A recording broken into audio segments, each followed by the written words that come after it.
A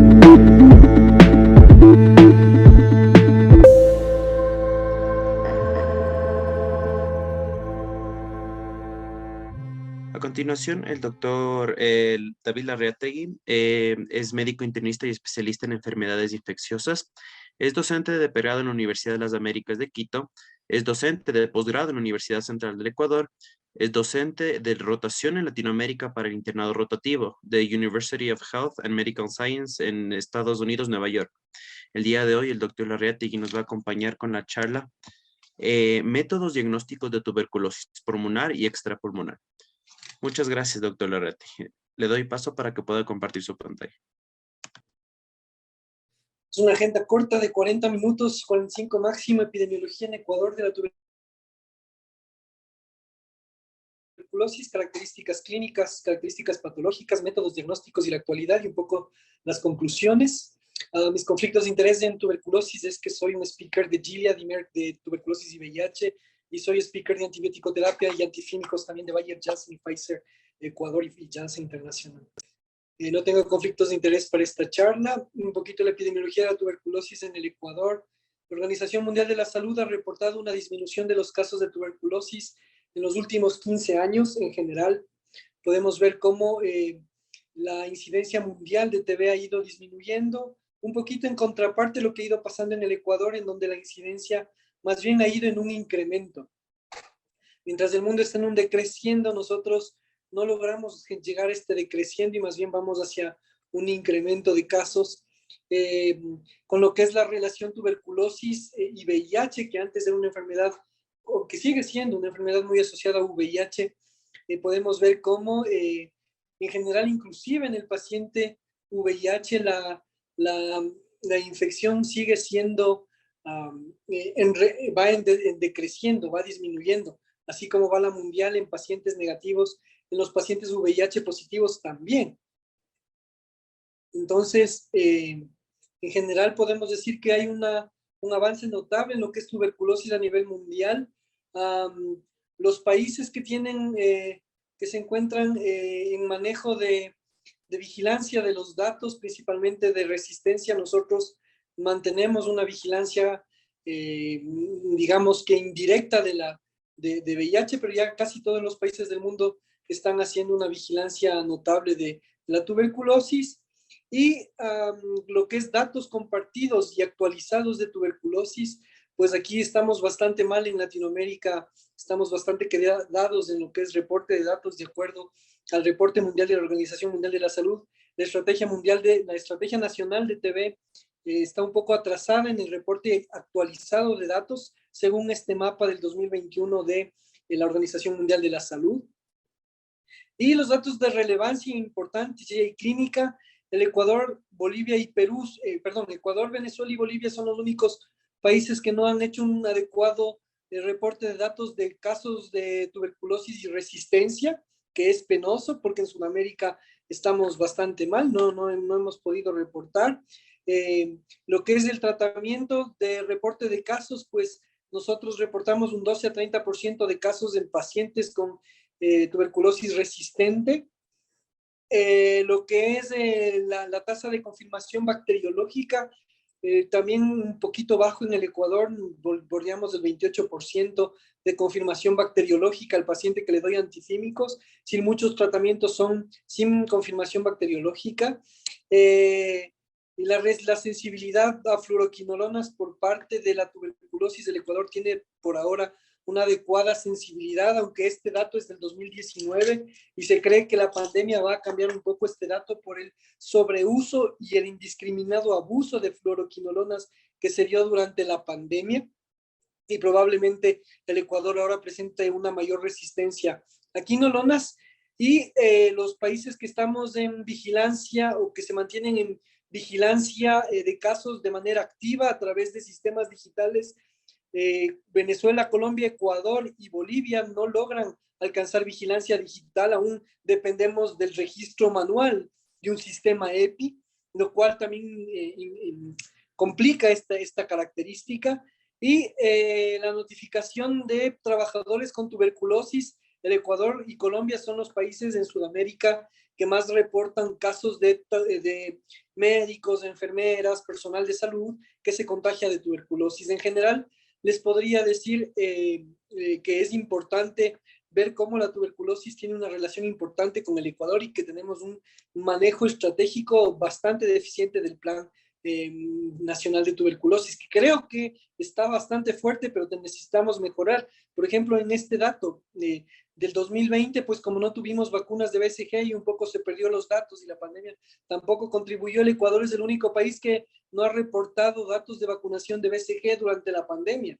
Y yo, como pueden ver, estos datos no me los estoy inventando yo, estoy sacando los datos de la Organización Mundial de la Salud, lo cual nos hace quedar mal desde el punto de vista epidemiológico en el análisis de los datos de una enfermedad que es bastante controlable como la tuberculosis. Y eso sí, obviamente el Ecuador está incluido dentro de los países que reciben aproximadamente 80 millones de dólares al año para fortalecer sus estrategias y planes de tuberculosis. Todos los que están en verde pueden ver, tienen financiamiento por parte de la Organización Mundial de la Salud para el control de la tuberculosis. En general les diría que la tuberculosis es una enfermedad que se encuentra latente en el Ecuador, que los médicos la subdiagnosticamos y que muchas veces nos olvidamos de ella, pero en general diría que está ahí, siempre latente. Entonces, vamos a hablar un poquito antes de los métodos diagnósticos de cuáles son los factores clínicos y la historia clínica que me hace a mí sospechar de tuberculosis. Y básicamente tengo ciertos factores clínicos que me hacen pensar en tuberculosis. Entre esos, la infección por VIH. Les decía que ciertos factores de riesgo me hacen sospechar de tuberculosis en el paciente más allá de esperar un análisis diagnóstico. Por ejemplo, un paciente con VIH-Sida que tiene tos crónica de 2 semanas de evolución, el riesgo relativo de tener tuberculosis es de 500 veces sobre una persona normal. Entonces, VIH-Sida en un paciente, un tosedor crónico con VIH tiene alto riesgo de tener tuberculosis por la clínica pura, más allá de la bacteriología. Es decir, inclusive si me sale un Lowenstein negativo en este paciente, debería yo sospecharme si es un hemoptoico crónico de 2, 3, 4 semanas de evolución. Y miren que hay aquí datos interesantes e importantes que a veces no tomamos en cuenta, como pueden ver aquí la diabetes mellitus, que solo el hecho de tener diabetes mellitus y yo tener clínica de tos crónica me aumenta el riesgo de tener tuberculosis en 4 veces sobre una persona normal. Miren el insuficiente renal en hemodiálisis, 25 veces.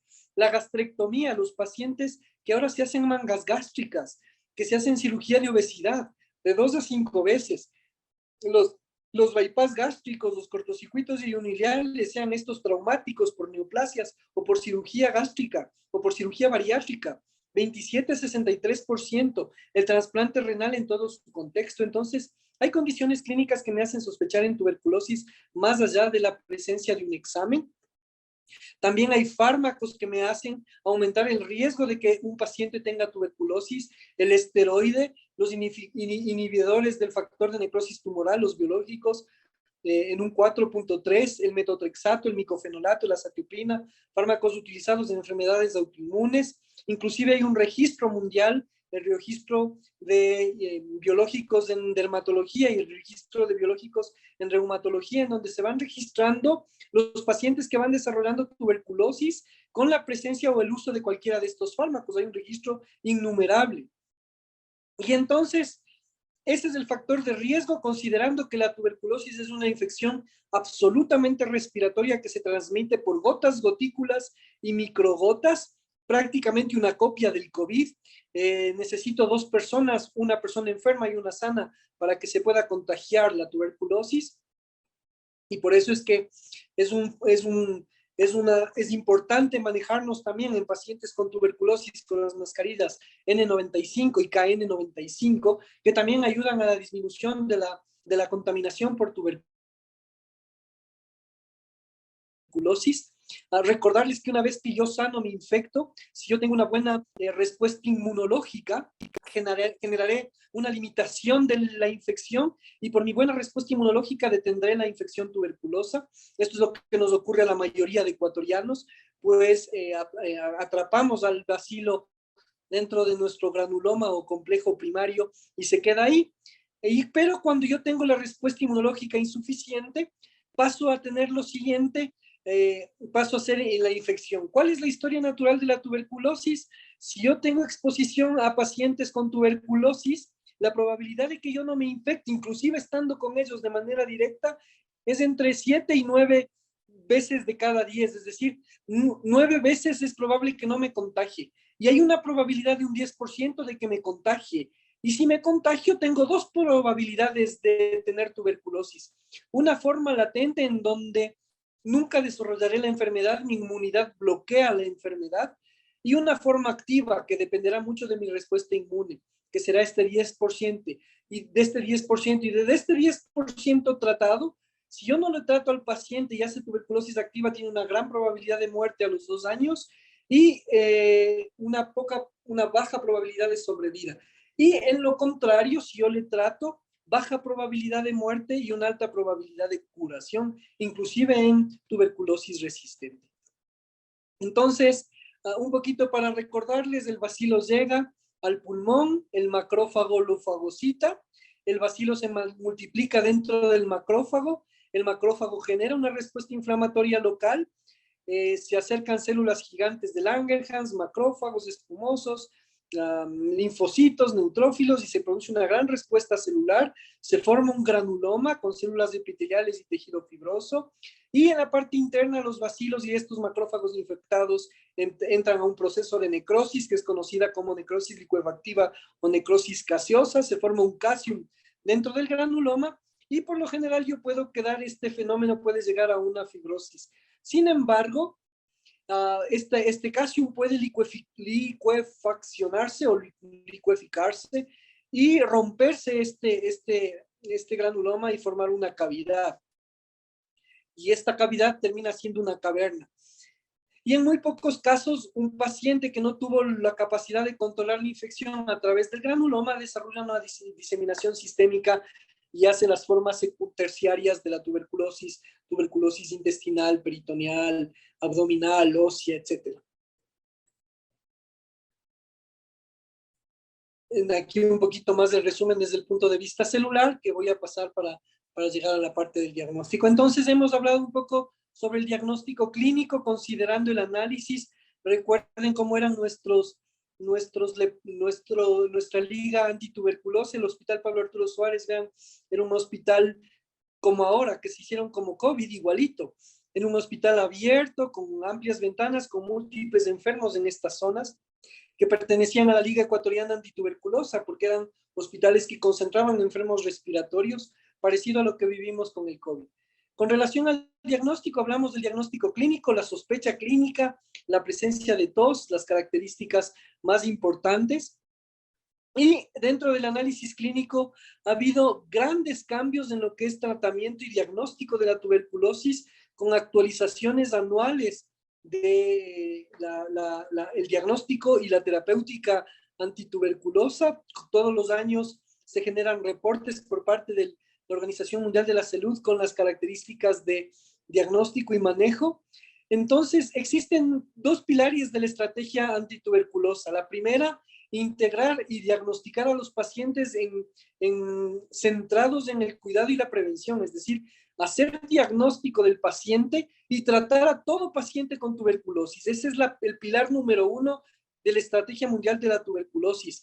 Y esto ha hecho que en general en todo el mundo, Europa, el este de Asia, África, el Pacífico Occidental, vayan en descenso, pero miren en Latinoamérica hay un ligero incremento de los casos en los últimos años.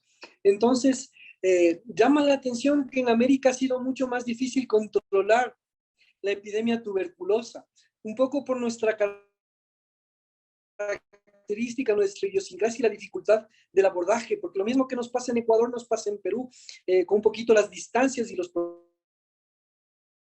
problemas que tienen con el diagnóstico en aquellas áreas rurales y la centralización en las grandes ciudades del diagnóstico de tuberculosis. Y segundo es generar estrategias y políticas que den soporte para que estos programas trabajen, es decir, generar políticas de prevención, generar políticas de reconocimiento por parte de organizaciones no gubernamentales, proveedores de salud, enseñar a la gente sobre tuberculosis. Y entonces pasamos a los métodos diagnósticos más importantes de tuberculosis y tenemos el principal y el que nos enseñaron en la universidad, que es la baciloscopía. Entonces, la baciloscopia es una técnica bastante sencilla en donde yo a través de una coloración que se conoce como Nielsen reporto cuántos bacilos he encontrado en una muestra de esputo bien tomada en un paciente que tenía tos crónica. Y puedo tener un resultado negativo y hasta un resultado positivo de 4 cruces. Básicamente, una buena técnica con una sensibilidad del 70% y una especificidad del 78%, una muy buena técnica que aumenta cuando el paciente es tosedor crónico y hemoptoico. El cultivo que viene agregado a la sospecha clínica es este cultivo especial que pueden ver aquí, que es el cultivo de Lowenstein-Jensen. Es un cultivo que se hace en un agar que contiene verde de malaquita y ustedes pueden ver cómo las colonias se vuelven, son lechosas, blanquecinas, se adhieren a este caldo de cultivo y crecen. ¿Cuál es el problema de Lowenstein-Jensen? Que se demora aproximadamente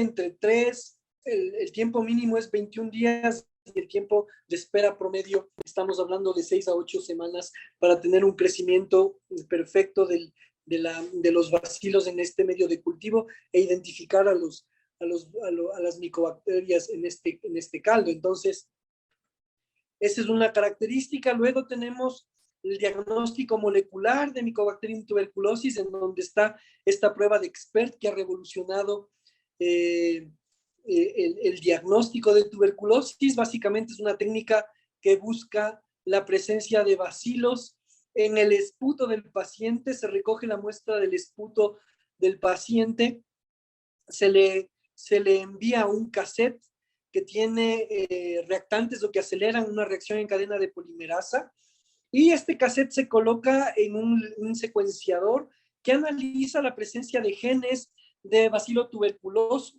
e inclusive es capaz de identificar si estos genes presentan resistencia a los antituberculosos. Y ustedes pueden ver, este cassette se introduce en esta máquina y la máquina me da un resultado en 2 horas de la presencia o no de bacilos tuberculosos. Se puede hacer con esputo, se puede hacer con un líquido cefalorraquídeo, con un líquido peritoneal, se puede hacer con tejido. Es bastante interesante y bastante rápida, moderna, un poco alto el costo, pero es ayudado mucho en el diagnóstico temprano de tuberculosis y de hecho en África la distribución de estos dispositivos ha mejorado el diagnóstico y ha hecho que se pueda tratar más precozmente a los pacientes con tuberculosis, considerando en este continente la alta incidencia de VIH que tienen ciertos países. Entonces, miren, el resultado se reporta así en un par de horas, va exactamente en 1 hora 45 minutos está el resultado, y les dice, hemos encontrado Mycobacterium tuberculosis detectado en baja cantidad con resistencia a rifampicina. En este caso, pues reportan una detección de Mycobacterium tuberculosis en baja cantidad sin detección de resistencia, pero se puede detectar resistencia, se puede encontrar la cantidad de genes presentes, si es que la carga microbiológica es alta, media o baja. Este dispositivo que ya se encuentra en el mundo desde el 2014, pues ha revolucionado mucho el diagnóstico de la tuberculosis, tanto pulmonar como extrapulmonar. Y tiene excelentes valores de especificidad, es decir, en un paciente con tos, yo le hago una prueba de GeneXpert y si es que esta me sale positivo, pues aumenta el rango de probabilidad a un 99.67% de certeza. Es decir, un expert realizado en una muestra en un paciente con alta sospecha, en 2 horas yo tengo un resultado que me da una altísima certeza de que ese paciente tiene tuberculosis y que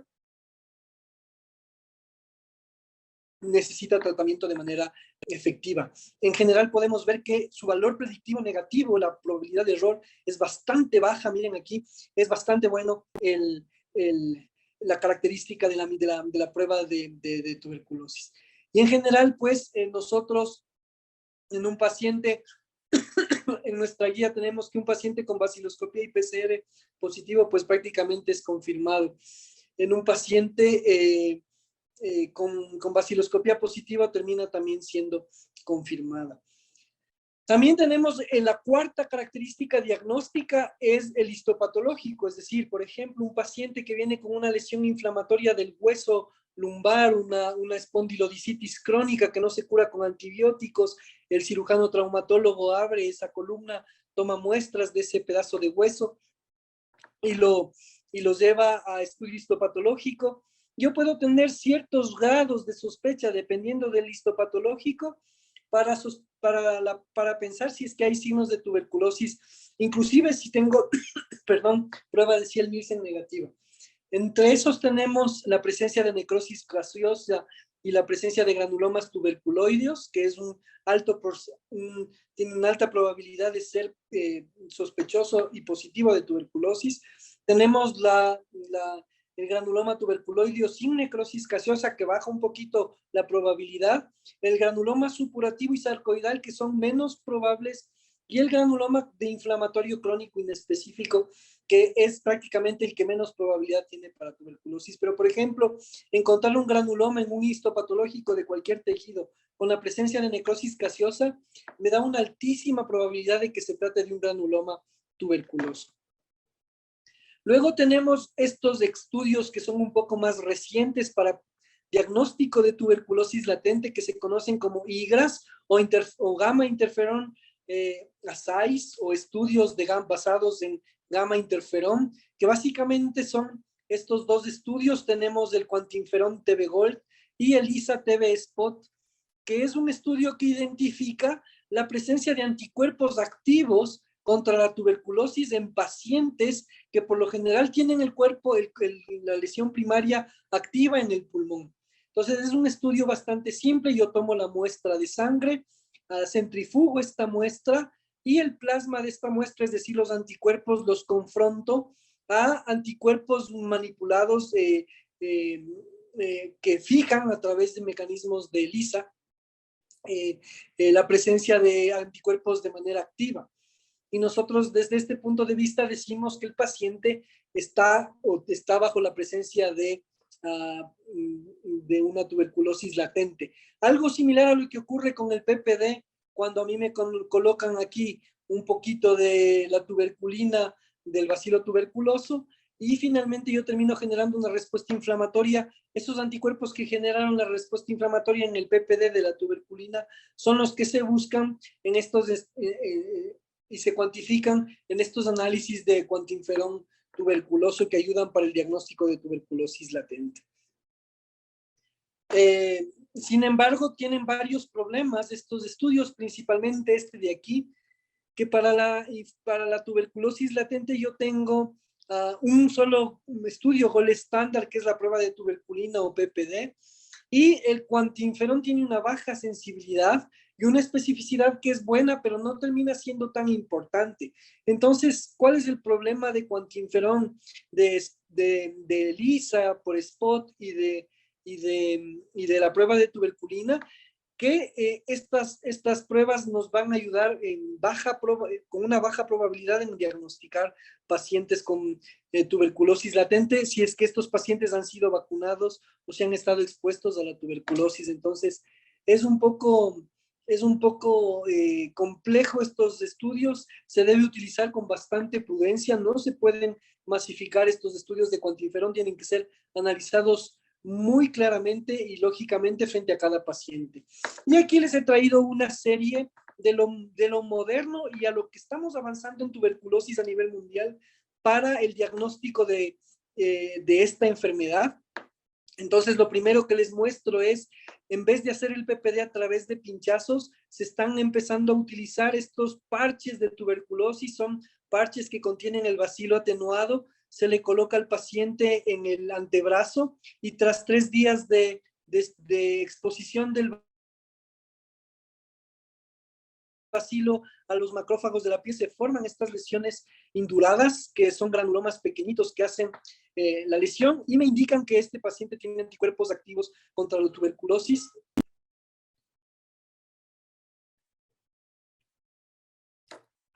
Luego tenemos esto que es un poquito más moderno, que es los cultivos de detección rápida para Mycobacterium tuberculosis. Si ustedes pueden ver, son cultivos que se basan en el crecimiento de Uriasa, así como utilizábamos algunos para identificar Escherichia coli. Son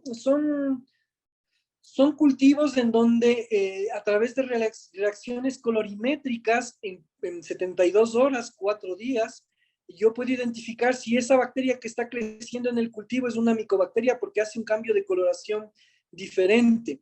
Y entonces estas nuevas técnicas se están utilizando en Europa, principalmente en Rusia, para tratar de identificar los pacientes con tuberculosis de manera más rápida. Todavía no se encuentran diseminados a ambas. Y se espera ver cómo responden. Luego tenemos ya un poquito una técnica un poco más detallada, principalmente para resistencia tuberculosa. Esto están haciendo en Estados Unidos, lo han sacado recién, es introducir bacteriófagos a los bacilos tuberculosos encontrados en el cultivo del paciente y introducirles o amplificarles anticuerpos para inhibir un poco la resistencia que el bacilo pueda tener para los antituberculosos, es decir, un método diagnóstico en donde además de identificarme tuberculosis, yo puedo regular un poco la amplificación de los genes de resistencia del bacilo. Una técnica muy, muy moderna que está en fase experimental. Luego tenemos lo que se conoce como anillos moleculares de detección rápida. ¿A qué se refiere? Se forman estos anillos que son en base de oligonucleótidos, ya que tienen como característica fijar y agarrar ciertos aminoácidos que se encuentran en el ADN del bacilo tuberculoso. Si se agarran los dos extremos de este anillo de oligonucleótidos tomados en muestra de esputo, en muestras de líquido cefalorraquídeo, en muestras de líquido pleural, pues yo tendré un diagnóstico rápido porque me indicaría la presencia de oligoelementos que reaccionan frente a la presencia de genes de tuberculosis, es decir, me indicaría que el virus que la bacteria de la tuberculosis se encuentra en ese momento en esa muestra. También está en fase experimental, ya están ahora en fase 3 haciendo análisis en pacientes y parece tener una buena respuesta. Se tendrá que comparar contra los gold estándar, que es vaciloscopía y luego Weinstein, para ver qué tal responde esto para el diagnóstico de tuberculosis pulmonar. Esto ya un poquito más mejorado, que es la actividad o lo que se está haciendo como la detección de amplificación en el ExPERT, es decir, aumentar la probabilidad de diagnóstico en el GeneXpert, no solo diagnosticar genes de resistencia a rifampicina, sino aumentar toda la gama de antifímicos que pueden ser detectados y que pueden generar resistencia ante la tuberculosis. Se utiliza la misma máquina del ExPERT y lo que se hace es amplificar los genes que se pueden secuenciar para poder identificar una mayor resistencia en los bacilos. Esto ya se está utilizando. Su lanzamiento se realizó en el 2019 y varios centros en Europa, Estados Unidos y en África ya disponen de estos equipos que pueden detectar el bacilo de la tuberculosis y sus múltiples resistencias. Luego tenemos esto que es un poquito, esto es casi igual, esto que se conoce como la caja del Bronx, que es un dispositivo circular, como ustedes le pueden ver, una caja negra, en donde se colocan aquí los dispositivos de tuberculosis. Cada una de estas tiene seis arandas o 6 rodadelas que se mueven a través de un mecanismo de centrifugación para liberar los pedazos de genes, y después estos son analizados dentro de la máquina para identificar genes activos de la tuberculosis. Lo que es en avance en microscopía es utilizar microscopios de luz invertida que se llaman, que son microscopios que utilizan o que invierten la imagen, quitan o remueven el líquido de las muestras, por ejemplo, de esputo, de líquido pericárdico, de líquido cefalorraquídeo, y dejan solamente los sedimentos para ser observados de manera directa en magnificaciones bastante amplias, 20, 100, 200, 3000X, y se pueden observar estas estructuras, en este caso, correspondientes a Mycobacterium tuberculosis. Todas estas técnicas, como les he traído, son prácticamente nuevas y están planeadas y están muchas de ellas en fase de experimentación. Los parches probablemente ya salgan en el 2023, ya como una alternativa al PPD y a las pruebas costosas de cuantinferón. También estas técnicas, una de ellas ya está, de hecho, ya utilizándose anteriormente. Ya tenemos pruebas previamente utilizadas, como por ejemplo esta amplificación para otros tejidos, y bueno, pues tenemos ya una amplia gama de diagnóstico, ya el diagnóstico de la baciloscopia, el Owenstein siguen siendo importantes, pero cada vez se están buscando mejores y nuevas alternativas para el control de la tuberculosis. Finalmente, en tratamiento, recordarles que desde hace varios años les tengo este pequeño video. Desde en 1882 se descubrió el bacilo de Koch. En 1921 la vacuna de la BCG fue descubierta.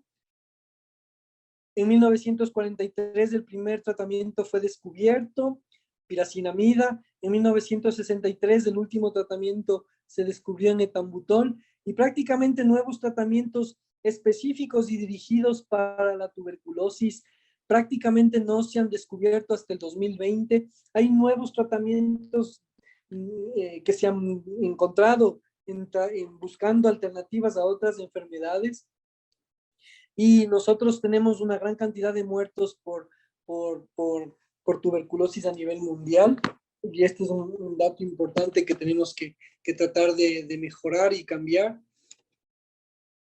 Voy a seguir avanzando. Esperen un segundo que esto ya se colgó.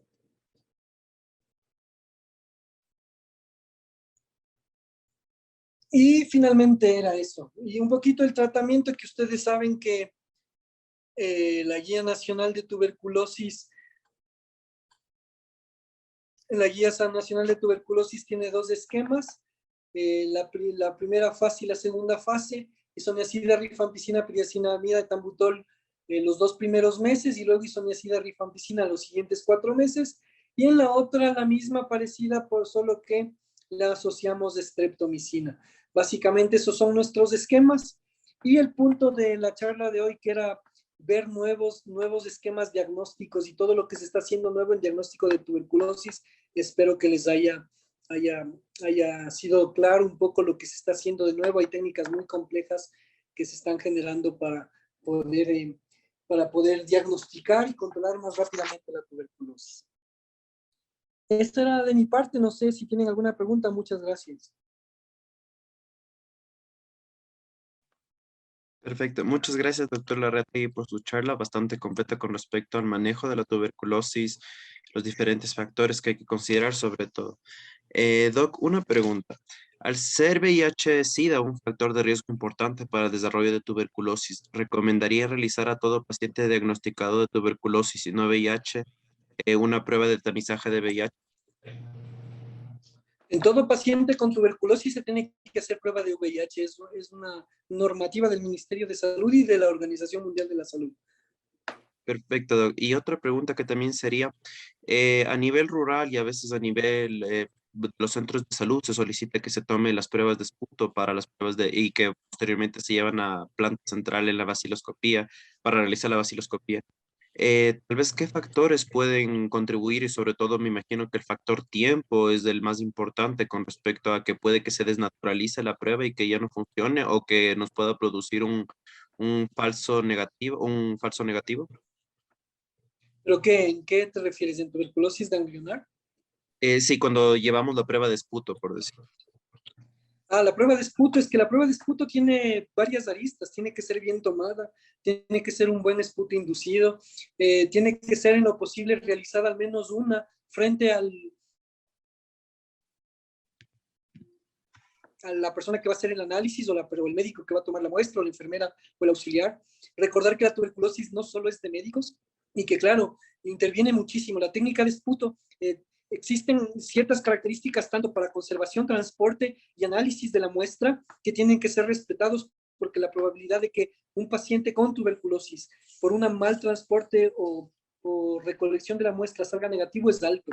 Por eso hay este 30% de disminución de la sensibilidad en la tuberculosis en este tipo de pruebas. Perfecto, Doc. Y la siguiente pregunta que también nos escribió en el chat es sobre la tuberculosis ganglionar. ¿Cómo sería el tratamiento y seguimiento? Ya, la tuberculosis ganglionar primero tiene que ser diagnosticada en el contexto de la adenopatía, una muestra de adenopatía con un histopatológico cultivo o análisis bacteriológico positivo. Hay que tener claro la escrófula tuberculosa y la TB ganglionar como tal. La escrófula por lo general es de ganglios cervicales. La TB ganglionar puede presentarse en cualquier ganglio del cuerpo. Casi siempre el diagnóstico es histopatológico, bacteriológico es poco probable porque los bacilos en el ganglio por lo general no se los encuentra de manera viable, pero sí la reacción granulomatosa que provocan en el ganglio, excepto que los ganglios se encuentren abscedados. Eso con lo que es el diagnóstico. Y el tratamiento depende de la característica encontrada en el cultivo, pero por lo general el tratamiento es de 9 meses con el esquema 1 del ministerio, 2 meses de isoniazida, rifampicina, piroxicamida, etambutol y 7 meses de isoniazida y rifampicina. Perfecto. Muchas gracias, doctor Larrategui, por su presentación, bastante completa. Para continuar, seguiremos con la siguiente charla. Voy a presentar al siguiente docente.